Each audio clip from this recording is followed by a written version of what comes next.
இந்த திருமணத்தை பொறுத்த வரைக்கும் கழக குடும்பங்களுக்கே உரிய வகையில் ஒரு சிறப்பான சுயமரியாதை திருமணமாக இங்கே நடந்து முடிந்திருக்கிறது.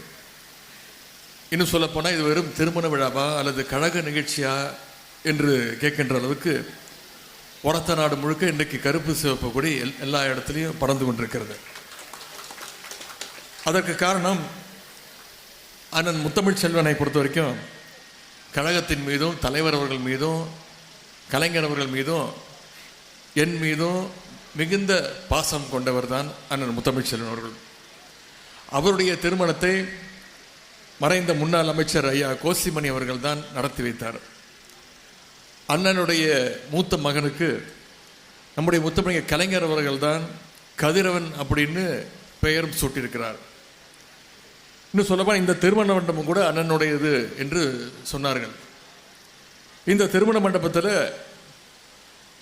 இந்த பகுதியில் நடக்கக்கூடிய அனைத்து கழக நிகழ்ச்சிகளும் இந்த திருமண மண்டபத்தில் தான் அண்ணன் அவருடைய உதவியால் முத்தமிழ் செல்வன் அவருடைய உதவியால் இங்கே தொடர்ந்து நடந்து கொண்டிருக்கிறது. ஆகவே இப்படிப்பட்ட கழக குடும்பத்தின் திருமணத்தை நடத்தி வைக்கிறதுல மிகுந்த பெருமை அடைகின்றேன், மகிழ்ச்சி அடைகின்றேன். மணமக்கள் 2 பேரும் வழக்கறிஞர்களாக இருக்கிறாங்க.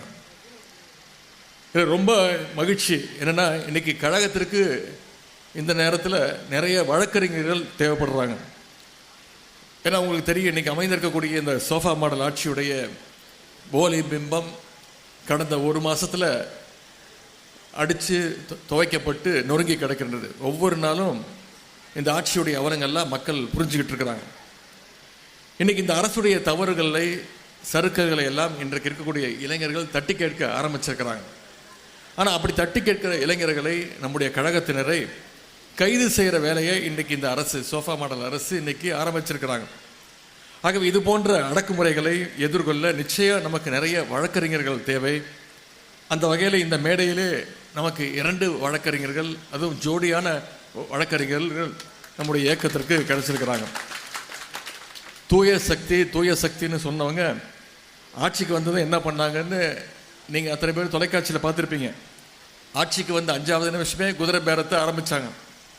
பிற கட்சிகளுக்கு முதல்ல சோஃபா போவோம், சோஃபாவுக்கு பின்னாடியே நம்முடைய முதலமைச்சர் துரத்துக்கிட்டே போவார், சோஃபாவை துரத்துக்கிட்டே போவார்.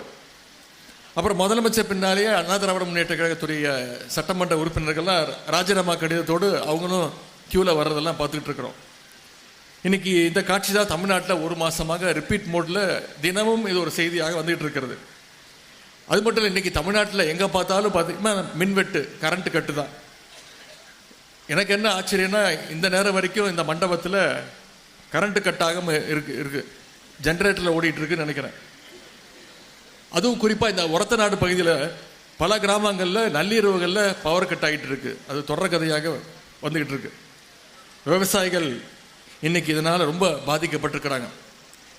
இன்னொரு செய்தி, நம்முடைய தலைவர் முதலமைச்சராக இருந்தப்போ 2021ஆம் ஆண்டிலிருந்து 2025ஆம் ஆண்டு வரைக்கும் சரியாக ஜூன் 12ஆம் தேதி அன்னைக்கு மேட்டூரில் அணையிலிருந்து டெல்டா பாசனத்துக்காக தண்ணியை நம்முடைய தலைவர் அவர்கள் ஒவ்வொரு ஆண்டும் சரியாக அந்த தேதியில் திறந்து வச்சார்.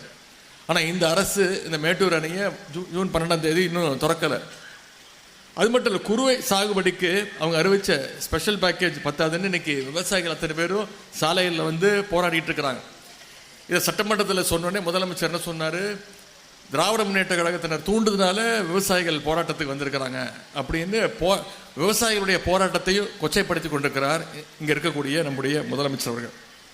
தேர்தல் அப்போ 5 ஏக்கர் வரைக்கும் பயிர்க்கடன் தள்ளுபடின்னு முதலமைச்சர் அவர்கள் தேர்தல் பிரச்சாரத்தில் வாக்குறுதிகளை கொடுத்தார். ஆனால் அதெல்லாம் செஞ்சாரா அப்படிங்கிறத நீங்கள் யோசிச்சு பார்க்கணும். முதல்ல 1 லட்சம் வரைக்கும் பயிர்க்கடன் வாங்கியிருந்தால் வெறும் 5000 ரூபாய் தள்ளுபடி அப்படின்னு அறிவித்தாங்க. அதுலேயும் பார்த்தீங்கன்னா சிறு விவசாயி, குறு விவசாயின்னு தரம் பிரித்தாங்க. அதன் பிறகு 75,000 வரைக்கும் தள்ளுபடின்னு சொன்னாங்க. அதுலேயும் இப்போது ஒரே வீட்டில் 2 பேர் 3 பேர் கடன் வாங்கியிருந்தாலோ, அரசு ஊழியர்கள், ஆசிரியர்கள், பென்ஷன் வாங்குறவங்க இருந்தாலோ அவங்களுக்கெல்லாம் பயிர்க்கடன் தள்ளுபடி இல்லைங்கிறதையும் அறிவிச்சிருக்கிறாங்க. இது எல்லாத்தையும் விட மிகப்பெரிய ஒரு கொடுமை சட்டம் ஒழுங்கு சீர்குலைவு. இன்றைக்கி தமிழ்நாட்டுடைய சட்டம் ஒழுங்கு எந்த அளவில் இருக்குன்னு உங்களுக்கு தெரியும். ஒரு அதல பாதாளத்தில் படுகொழியில் இன்றைக்கி இந்த ஆட்சியாளர்கள் தள்ளியிருக்கிறாங்க. இதையெல்லாம் கழகம் சார்பாக சட்டமன்றத்தில் நாங்கள்லாம் பேசணும். ஆனால் அதற்கெல்லாம் பதில் சொல்லக்கூடிய முதலமைச்சர் அதற்கெல்லாம் பதில் சொல்லார பார்த்தீங்கன்னா ஒரு பதிலும் கிடையாது. ஆளுங்கட்சியினர் சட்டசபையில் என்னென்ன கூத்தடிச்சாங்கன்னு நீங்கள் அத்தனை பேர் தொலைக்காட்சியில் பார்த்துருப்பீங்க. எங்களுக்கெல்லாம் ஒரு சந்தேகம், இது சட்டமன்றமா இல்லை சினிமா தேட்டரா இல்லை ஏதாவது ஒரு ஷூட்டிங் ஸ்பாட்டுக்கு வந்துட்டோமான்னு கேட்குற அளவுக்கு இன்னைக்கு சட்டமன்றத்துடைய தரத்தையே நம்முடைய ஆளுங்கட்சியினர் குறைத்து கொண்டிருக்கிறார்கள். ஆனால் எதற்கெடுத்தாலும் திமுக தான் காரணம் அப்படிங்கிறத ரெடிமேட் பதிலாக இன்றைய ஆட்சியாளர்கள் வச்சிருக்கிறாங்க. நம்முடைய தலைவர் செஞ்ச பணிகளால் நல்லது நடந்தால் அதற்கும் சேர்ந்து இந்த ஆட்சியாளர்கள் இன்னைக்கு ஸ்டிக்கர் ஓட்டிகிட்டு இருக்கிறாங்க. அதுவே ஏதாவது பிரச்சனைனா திமுக தான் காரணம் அப்படிங்கிற ரெடிமேட் பதிலையும் கொடுத்துக்கிட்டு இருக்கிறாங்க. அது மட்டும் இல்லை, நம்முடைய தலைவரை சிறுவப்படுத்துகிற அப்படிங்கிற நோக்கத்தோடு அப்படிங்கிற பெயரில் நம்முடைய தலைவரை முதலமைச்சர் தேடிக்கொண்டிருக்கிறார் என்றும் சட்டமன்றத்தில் பேசினார். நம்ம தலைவர் என்னைக்கும் தேடி கண்டுபிடிக்கிற இடத்திலிருந்து நம்முடைய தலைவர் இருந்ததே கிடையாது. மிஸ்ஸா டைமில் தலைவரை தேடி போலீஸ் கோபாலபுரம் இல்லத்திற்கு அவரை கைது செய்வதற்கு அன்னைக்கு வந்தாங்க. அப்போ கலைஞர் அவர்கள் சொன்ன பதில், என்னுடைய மகன் கழக நிகழ்ச்சிக்காக வெளியூர் போயிருக்காரு, வந்ததும் நானே உங்கள்கிட்ட அனுப்பி வைக்கிறேன்னு சொன்னவர் தான் டாக்டர் கலைஞர் அவர்கள். கலைஞர் சொன்னபடி கழகப்பணி முடிஞ்சு வந்த நம்முடைய தலைவரை உடனடியாக காவல் நிலையத்துக்கு அனுப்பி வச்சார். இன்னைக்கு மகளிர் உரிமை திட்டத்தின் மூலமாக, புதுமை பெண் திட்டம், தமிழ் புதல்வன் திட்டம் மூலமாக, நான் முதல்வன் திட்டங்கள் மூலமாக இன்னைக்கு எங்களுடைய தலைவர், நம்முடைய தலைவர் தமிழ்நாடு முழுக்க இருக்கிறார், எங்கும் நிறைஞ்சிருக்கிறார் நம்முடைய தலைவர் அவர்கள். தினமும் மக்களோடு மக்களாக இருக்கக்கூடியவர் நம்முடைய தலைவர் அவர்கள். மக்களுடைய இதயங்களில் இருக்கக்கூடியவர் நம்முடைய தலைவர் அவர்கள். ஆனால் அதே நேரத்தில் சென்னையில் இருக்கக்கூடிய நம்முடைய முதலமைச்சருடைய தொகுதி பெரம்பூர் தொகுதி மக்கள் என்ன தெரியுமா சொல்கிறாங்க, நாங்கள்லாம் தெரியாமல் ஒருத்தரை தெரியாதனமாக ஜெயிக்க வச்சுட்டோமே, அவர் எங்கே போனார் யாராவது பார்த்தீங்களான்னு கேட்குற அளவுக்கு இன்றைக்கி பெரம்பூர் சட்டமன்ற தொகுதி மக்கள் புலம்பிகிட்டு இருக்கிறாங்க. இந்த ஆட்சியில் ஒட்டுமொத்த தமிழ்நாடும் யாரை தேடிட்டு இருக்கு? மின்சாரத்தை தேடிட்டு இருக்கு. போன 5 வருஷம் நல்லா இருந்த சட்டம் ஒழுங்க இன்னைக்கு மக்கள் தேடிட்டு இருக்கிறாங்க. ஆகவே கிண்டல் பண்ணுறதா நினச்சி முதலமைச்சர் அவரே இன்னைக்கு எக்ஸ்போஸ் பண்ண ஆரம்பிச்சிருக்கிறாரு. இன்னும் அவர் சட்டமன்றத்தில் டான்ஸ் மட்டும்தான் ஆடலை, அடுத்த கூட்டத்தொடரில் நிச்சயம் ஒரு டான்ஸ் பெர்ஃபார்மன்ஸும் இருக்குங்கிறது எங்களுடைய எதிர்பார்ப்பு. ஆகவே இன்னைக்கு தமிழ்நாடு இவ்வளவு பெரிய ஒரு பேரிடரில் மாட்டிக்கிட்டு இருக்கு. இந்த பேரிடலிருந்து தமிழ்நாட்டை மீட்க வேண்டியது நம்முடைய பொறுப்பு, உடன்பிறப்பாகிய நம்முடைய பொறுப்பு. அதற்காக நாம் அனைவரும் வருங்காலத்தில் ஒற்றுமையோடு உழைக்க வேண்டும். நாம் பார்க்காத வெற்றியும் கிடையாது, நாம் பார்க்காத தோல்வியும் கிடையாது. கட்சியையும் தலைவரையும் மனசில் வச்சு நம்முடைய பணிகளை எல்லாம் நாம் வகுத்து கொள்ள வேண்டும்.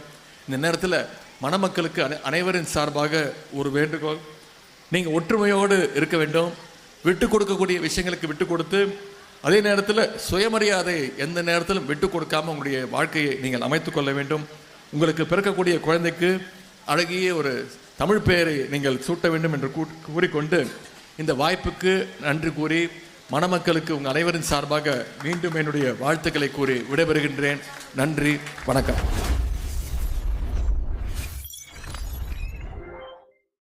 Sarvam News.